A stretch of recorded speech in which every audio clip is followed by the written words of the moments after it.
복음 집회가 있었는데 그 전에 이제 요한복음 8장 31절부터 39절까지 말씀을 다시 두 번째 시간으로 갖겠습니다. 요한복음 전체는 이제 22번째 시간입니다. 너희가 내 말에 거하면 이란 그 제목으로 다시 말씀 교제하겠습니다. 우리가 믿는 이 복음은 첫 번째는 의지적인 문제입니다. 사도행전 6장 7절을 보면은 허다한 제사장 무리가 이 도에 복종하니라 라고 말씀했습니다. 우리가 믿는다는 그 의미의 그 의미는 복종한다는 뜻입니다. 그런데 이 복종이라는 의미를 우리는 이제 본성상 싫어합니다. 우리는 자유롭기를 원합니다. 그런데 그 자유는 어디서 오느냐? 주님께 순종할 때 진정한 자유가 옵니다. 고린도전서 7장 22절에 그런 표현이 있습니다. 주께 속한 자유인이다. 그리스도의 종이다. 진정한 자유는 주님께 속하고 주님의 종이 될 때 자유가 온다는 것입니다. 너희가 내 말에 거하면 참으로 내 제자가 되고 진리를 알지니 진리가 너희를 자유롭게 하리라. 어떻게 해서 그 자유가 주님께 순종할 때 오느냐? 이것을 한번 생각해 보겠습니다. 우리는 대부분 자기 자신이 자유로운 사회 속에서 자유로운 사람이다. 나는 내가 원하는 것을 할 수 있고 원하는 곳에 갈 수 있고 또 내가 원하는 것을 먹을 수 있고 그렇게 이 자유를 생각합니다. 그런데 이 자유가 자기가 자유롭다고 생각하지만 정말 그게 자유로울까? 정말 진정한 자유가 무엇인가? 그 자유가 어디에서 오는가? 이것은 대부분의 사람들은 자기가 자유롭게 살고 있다고 생각하지만 결코 그렇지 않습니다. 예를 들어서 지금부터 한 30년 전인데 94년도에 이제 나온 영화입니다. 그 영화 제목이 쇼생크 탈출이라는 영화인데 그 원래 소설을 이제 영화화했습니다. 거기 보면은 이제 장기 그 복역수가 있습니다. 그 감옥에 있는 그 죄수들이죠. 근데 이분들이 이제 그 장기로 그러니까 그게 무기징역이죠. 그리고 그 매년마다 이제 이들을 이제 누가 감사관이 와서 이들과 면담을 하고 가석방을 할 건지 계속 교도소에 있을 건지 결정하는데 해마다 결심을 합니다. 내가 그때 죄를 범했는데 정말 후회합니다. 이제는 다시는 죄를 범하지 않겠습니다 하고 완전히 막 장담을 해도 감사관이 보고 딱 불합격 내리는 거예요. 근데 이제 그 죄수 중에 하나가 이제 브룩스라는 죄수가 있는데 50년 복역을 했어요. 그래서 또 가석방 심사를 받는데 그 감사관 앞에서 얘기합니다. 나는 이미 후회는 후회할 대로 했다. 그리고 50년 전에 내가 한 그 죄에 대해서 더 이상 후회한다고 어떤 변화가 있겠는가? 내가 앞으로 이런 그 후회를 앞으로 얼마나 할지 모르겠지만 지금은 어떠한 사실 내가 스스로 장담도 할 수 없는 내 자신도 믿을 수 없는 존재이다. 이렇게 이제 상담을 하고 나서는 가석방이 됩니다. 그리고 직업도 또 살 집도 이제 마련하게 되죠. 그래서 이제 마트에서 이제 일을 하면서 50년 동안 교도소에 있었기 때문에 이제 가석방을 하고 거기 직업도 주어졌고 또 집도 주어졌습니다. 그런데 그것을 견디지 못해요. 결국 스스로 목숨을 끊습니다. 참 그 안타까운 그런 일이죠. 근데 대부분 사람들은 나는 자유롭다고 하지만 절대로 자유로운 자가 아닙니다. 왜 자유롭지 않은가를 말씀드리겠습니다. 첫 번째는 죄로부터 자유롭지 못합니다. 그 죄를 얘기할 때 무엇이 죄인가? 뭐 나쁜 짓 하는 것, 뭐 거짓말 하는 것, 도둑질 하는 것, 살인하는 것, 뭐 다 죄입니다. 그런데 성경에서 말씀하는 죄를 이제 세 가지로 나오는 그 죄를 제가 또 말씀드리겠습니다. 많이 말씀을 드렸는데 첫 번째는 이제 반역입니다. 반역은 의지적인 죄입니다. 의지. 자, 우리에게는 의지가 있죠. 그것은 내 뜻입니다. 내 뜻에 있어서 반역이라는 것은 결코 내가 하나님을 인정하지 못하겠다는 것이 그게 반역죄입니다. 나는 피조물입니다. 나는 스스로 태어난 게 아니라 부모를 통해서 또 하나님의 창조를 통해서 태어난 자입니다. 그렇기 때문에 이런 반역죄를 우리는 물 마시듯이 반역죄를 짓습니다. 의지적으로 끊임없이 우리의 생각이 높아지고 하나님 같이 하나님의 자리에 올라가서 자기 원하는 대로 하려고 합니다. 이게 이제 반역죄입니다. 두 번째 불법은 이지적인 죄입니다. 생각으로 짓는 죄인데 하나님의 그 법을 어기는 그 불법, 하나님의 법, 다르게 말하면 하나님의 말씀입니다. 이 말씀을 이제 그 구약성경에 보면 미시파차라고 해서 법도다, 율례다라고 했습니다. 그런데 그 하나님의 그 법도가 우리 인생에게 주어졌는데 우리는 그것을 무시해버립니다. 이스라엘 백성들은 그 하나님의 십계명을 받았는데 그것을 지키지 못했어요. 그럼 우리는 어떠냐? 그 법을 어디에 새겼느냐? 이스라엘 백성은 돌판에다가 새겼지만 이방인들에게는 양심에 새겼습니다. 양심대로 사는 사람이 있습니까? 아무도 없습니다. 예를 들어서 그 바깥에 가면 지금 차들이 다니는데 그 자동차는 참 우리 인류에게 놀라운 발명품입니다. 차를 타면 기름만 있으면 어디든지 갑니다. 그런데 그 자동차를 타고 어디든지 간다 할지라도 만약에 도로에 차선이 없고 중앙선이 없고 교통 신호등이 없고 횡단보도가 없고 교차로가 없고 그런 법규가 없다면은 이 자동차는 편리한 것이 아니라 무기가 됩니다. 다른 자동차 그 추돌도 될 수 있고 사람을 칠 수도 있고 이것은 무서운 무기가 되는 거예요. 근데 이것이 우리의 생각에 있어서도 마찬가지입니다. 이 세상에 어떠한 종교도 어떠한 사회에서도 그 생각에까지 금하고 그것이 죄라고 인정한 것은 오직 성경, 구약 성경에 있는 그 십계명밖에 없습니다. 탐심. 그것은 마음으로 무언가를 도둑질하는 거예요. 이 세상에 그런 법이 있습니까?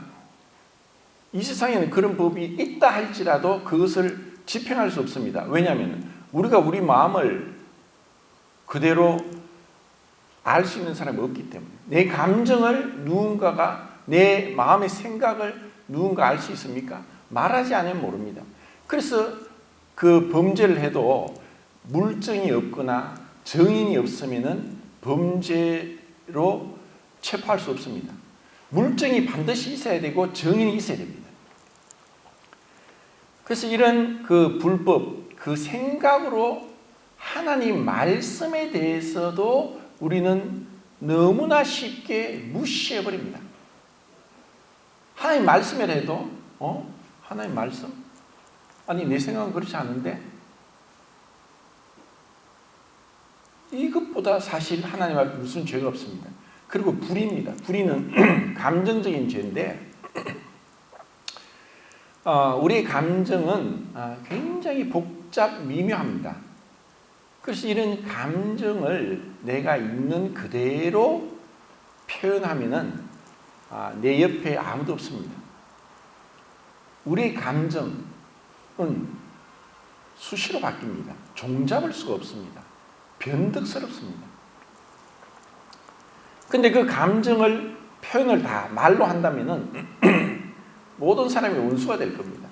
우리는 조금만 내 마음에 맞지 않으면은 화를 내고 마음으로 미워하고 싫어하고 정오하고 원수되고 무관심하고 외면하고 이런 우리의 수시로 변하는 이 감정을 이 세상 누구도 모릅니다.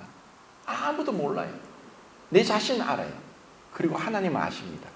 이런 의미에서 그 반역과 불법과 불의, 우리의 생각과 감정과 의지에 있어서 우리는 끊임없이 하나님을 대적합니다. 그래서 여기서 그 요한복음 8장 32절에서 너희가 내 말에 거하면이라고 했고 37절에 보면은 너희가 내 말이 너희 속에 거하지 아니함으로 나를 죽이려 하는도다. 그 하나님의 말씀이 우리 안에 계속 머무르러서 그 말씀이 우리를 주관하고 우리를 지배하고 우리를 다스려야지, 그래야만 참으로 우리가 주님의 제자가 되고 그리고 그것이 진리의 말씀이고 그것이 우리를 자유롭게 한다는 것입니다. 그 1970년도에 남아메리카에 있는 그 아르헨티나라는 나라가 있죠. 축구로 이번에 월드컵에도 우승했는 나라인데 1910년도에 벌써 아르헨티나 수도 부에노스아이레스에 지하철이 들어왔습니다. 굉장히 잘 사는 나라였습니다.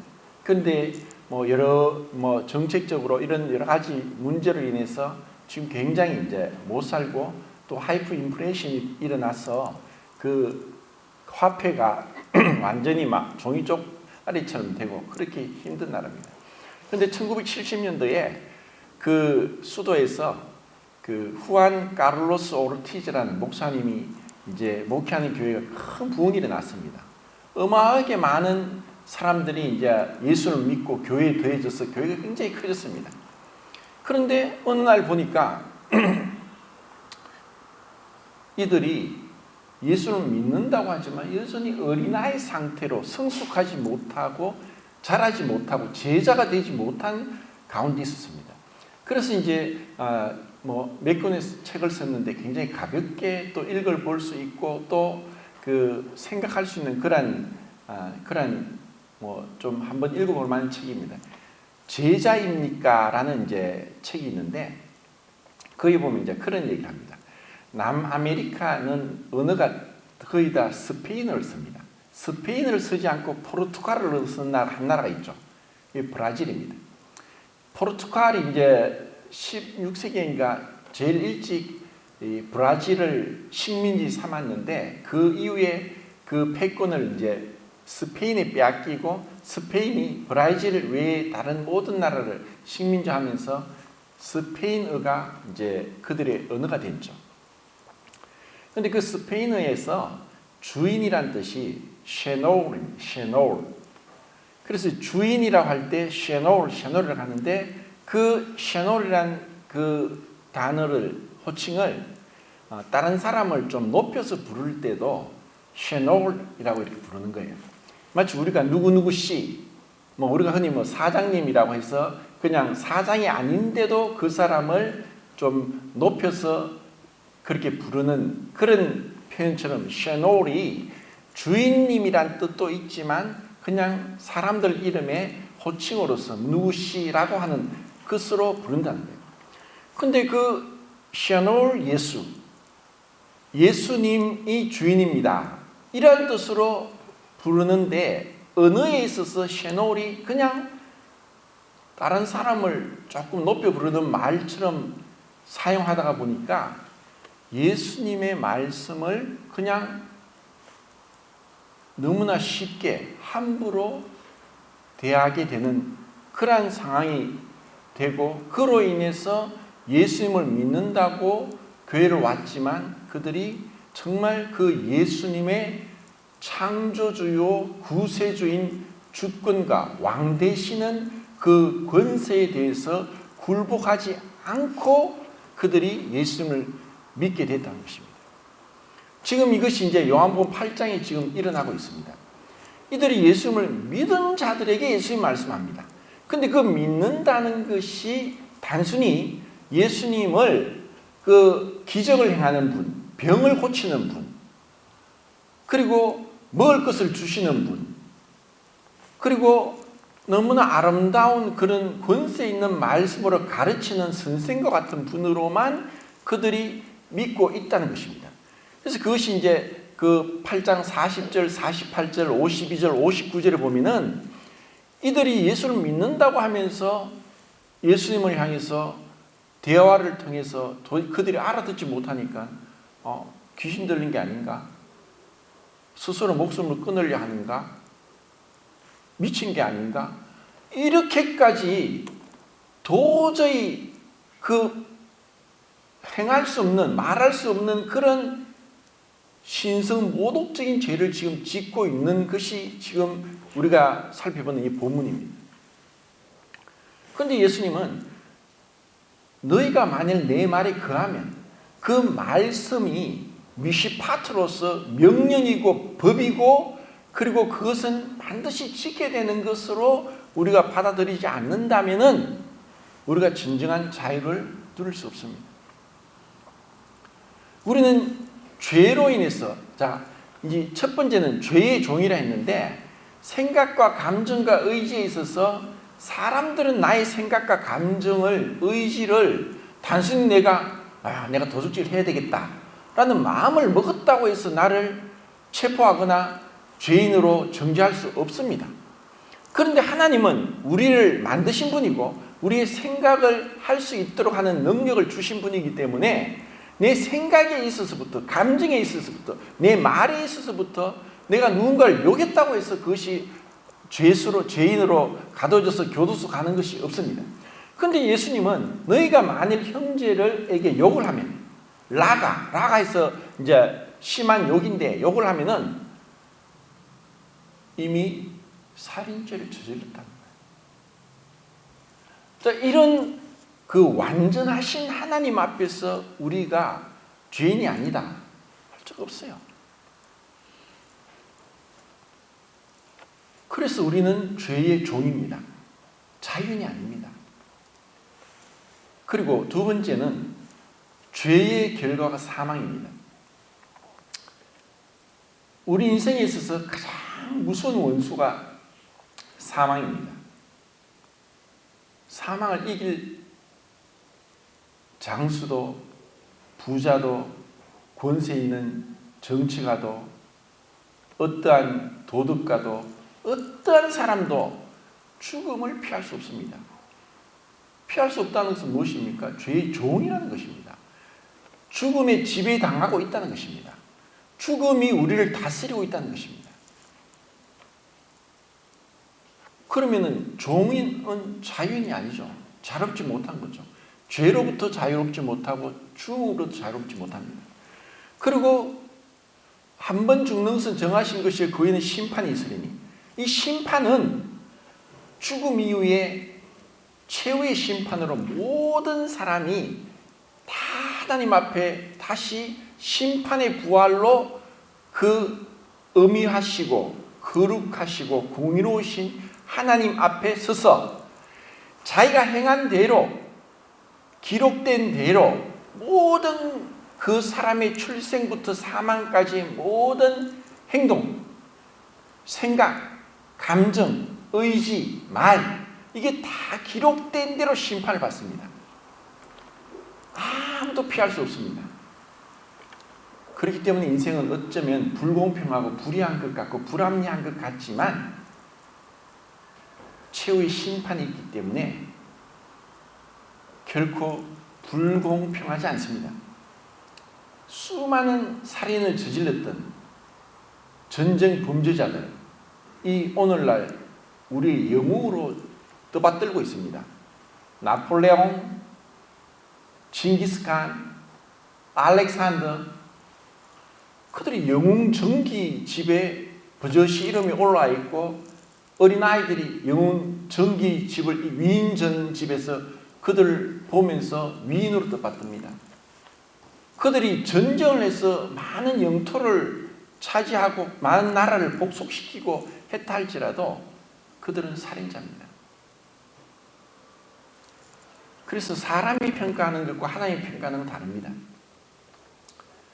그래서 그 심판으로부터 자유롭지 못합니다.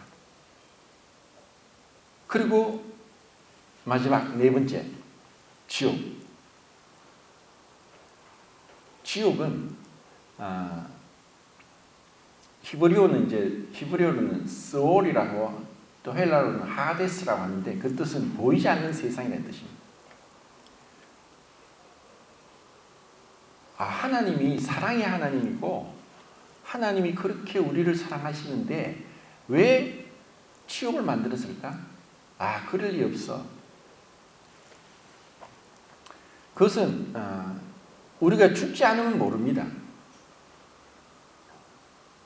죽음 이후에 있을 세상에 대해서 제가 여러 많은 자료들을 찾아봤습니다. 사후의 세계라고 해서 모리스 롤링스 박사라고 미국의 심장병 전문 의사입니다. 그 사후의 세계로 번역되는데 그 영어 제목이 Beyond the Dead라고 해가지고 Beyond라는 것은 넘어선다는 뜻입니다.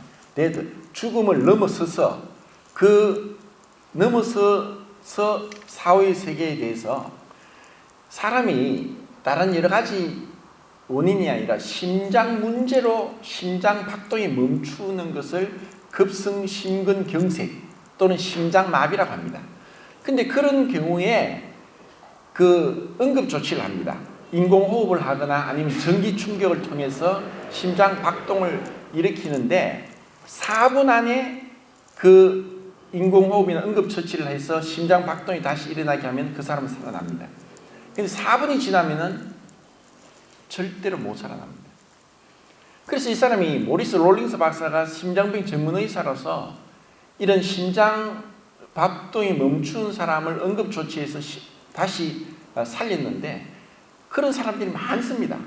수백 명의 사람들을 인터뷰한 결과에 나온 책이 사후의 세계라는 책입니다.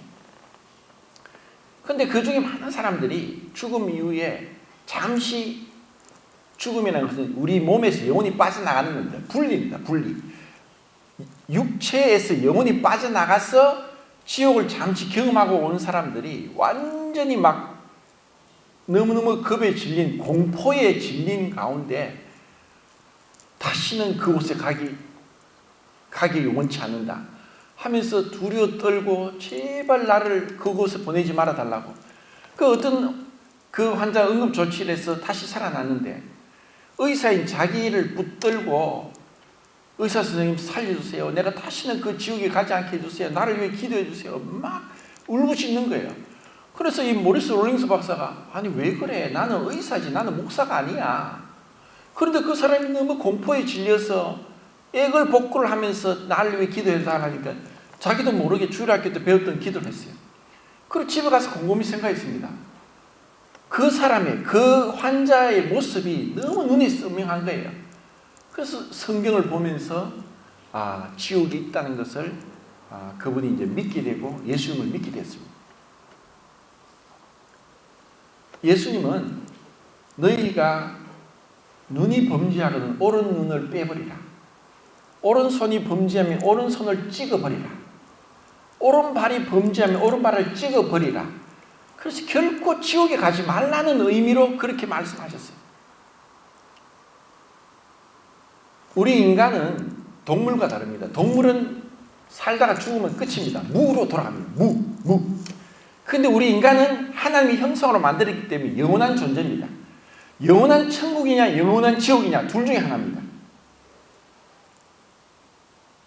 근데 우리가 예수님 말씀을 그 명령으로 법으로 왕의 말씀, 하나님 말씀, 창조주와 구세주의 말씀으로 그분의 말씀을 받아들이지 않으면 죄의 종, 사망의 종, 심판의 종, 지옥의 종에서 자유롭지 못한 것입니다.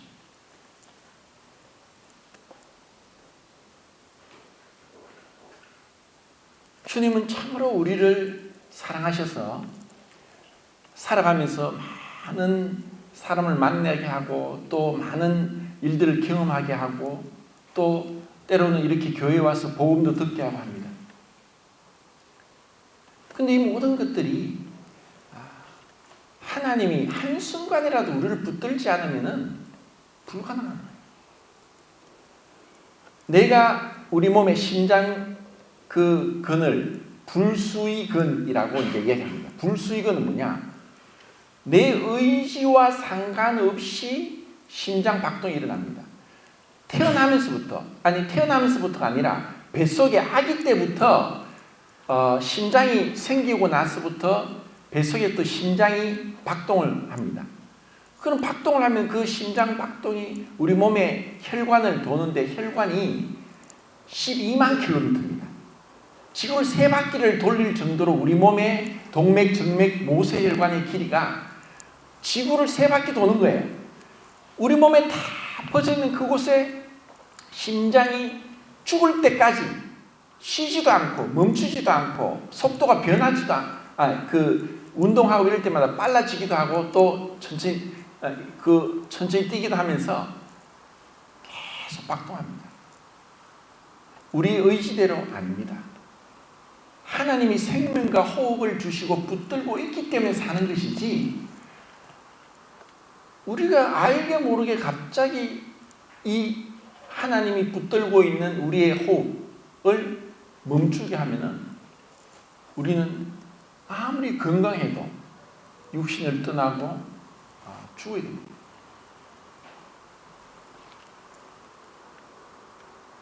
진리를 알지니 진리가 너희를 자유케 하리라.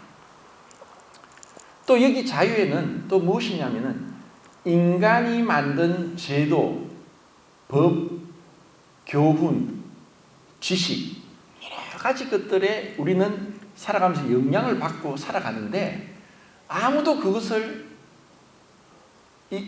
벗어나기는 쉽지 않습니다.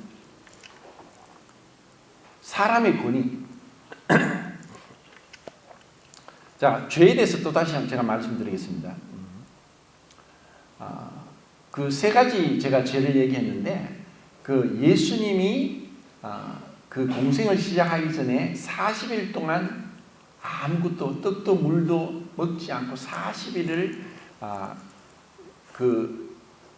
지내시면서 3가지 시험을 받습니다.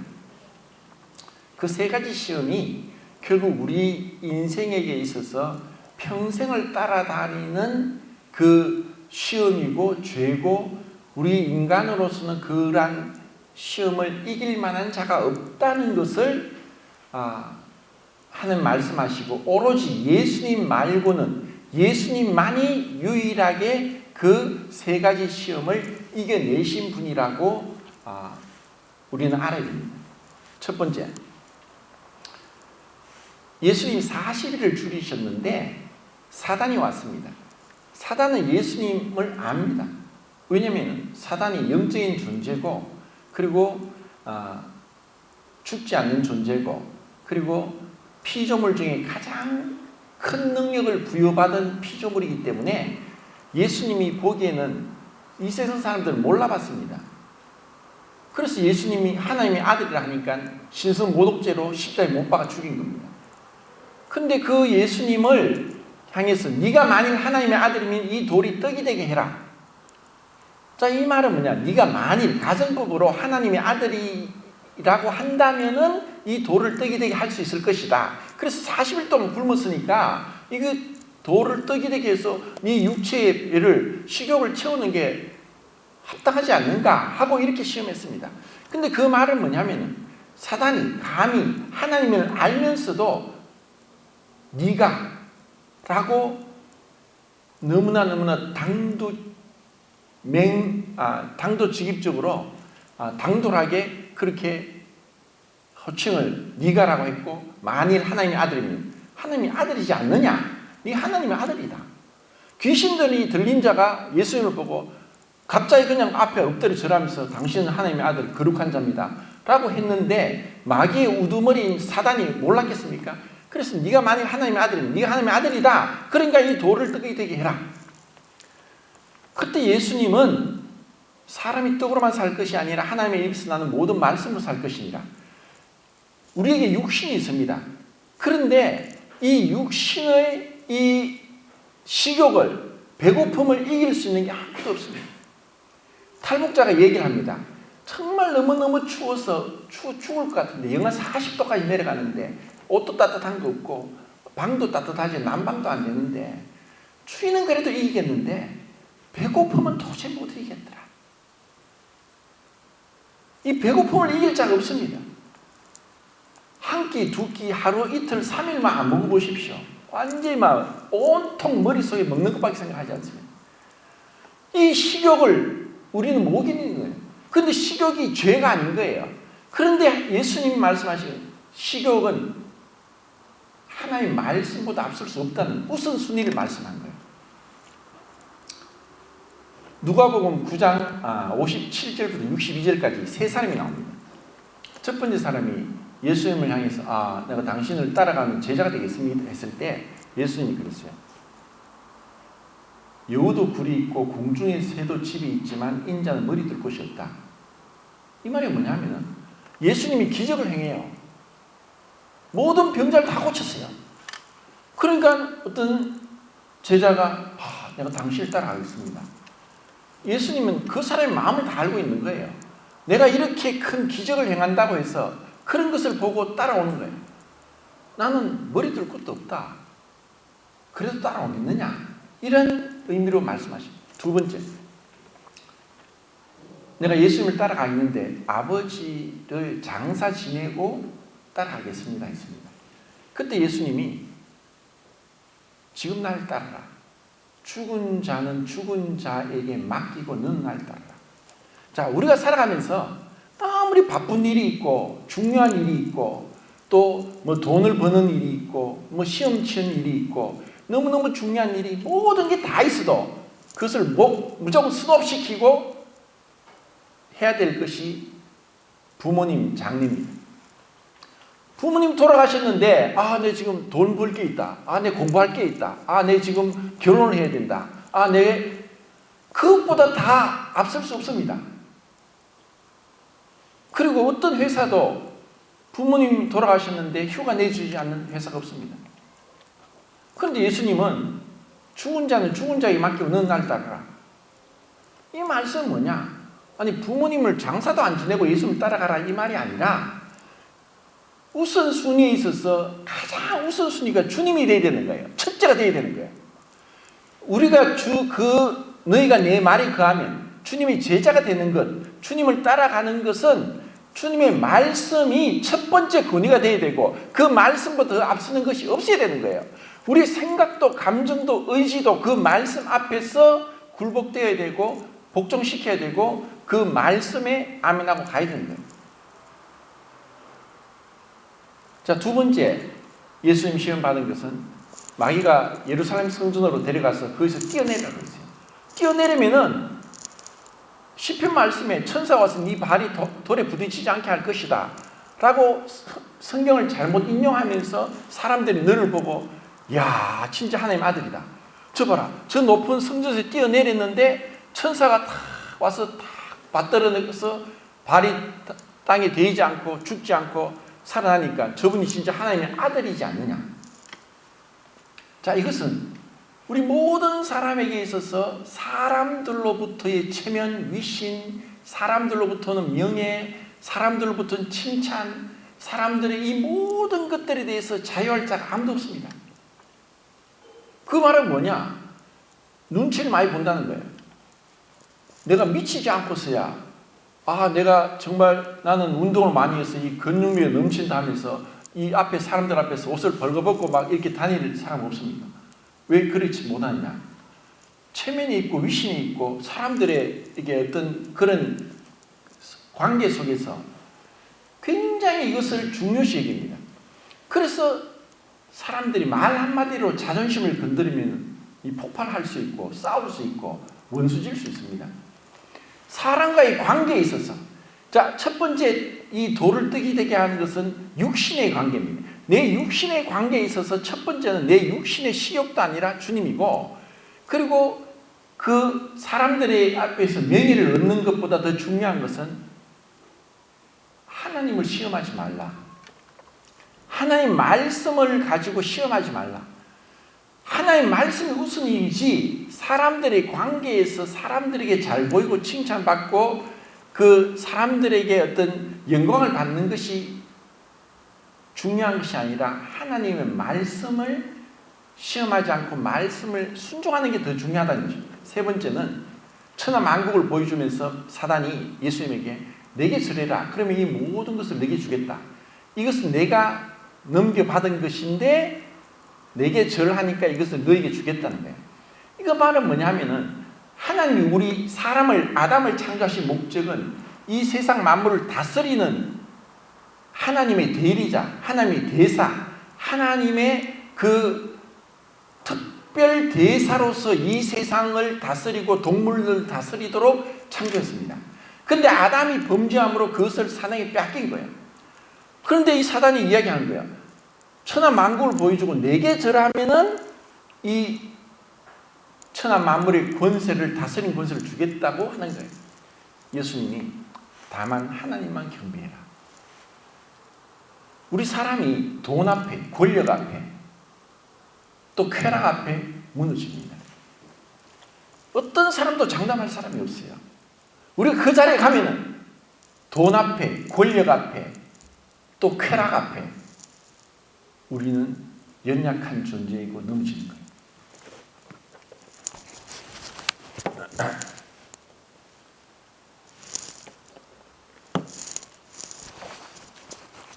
자, 이런 의미에서 우리 인간은 마치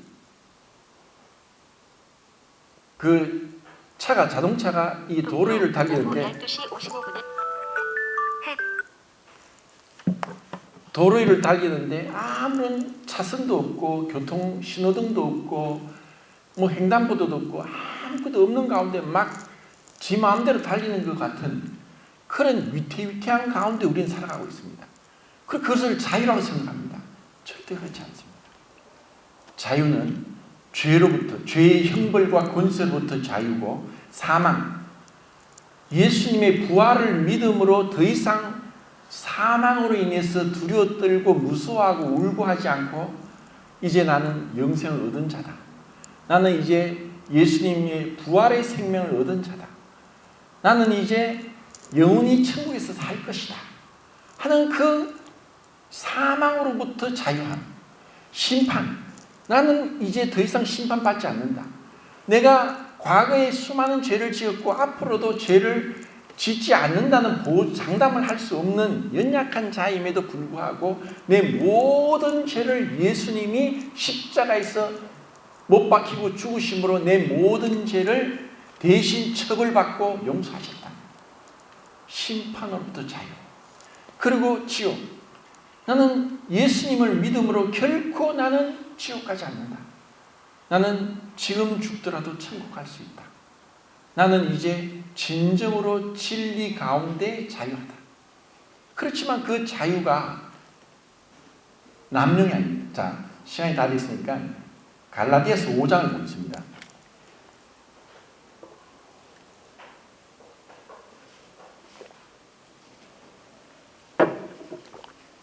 1절 같이 읽겠습니다.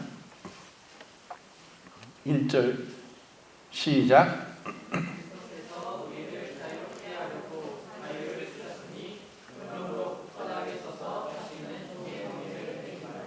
13절 시작.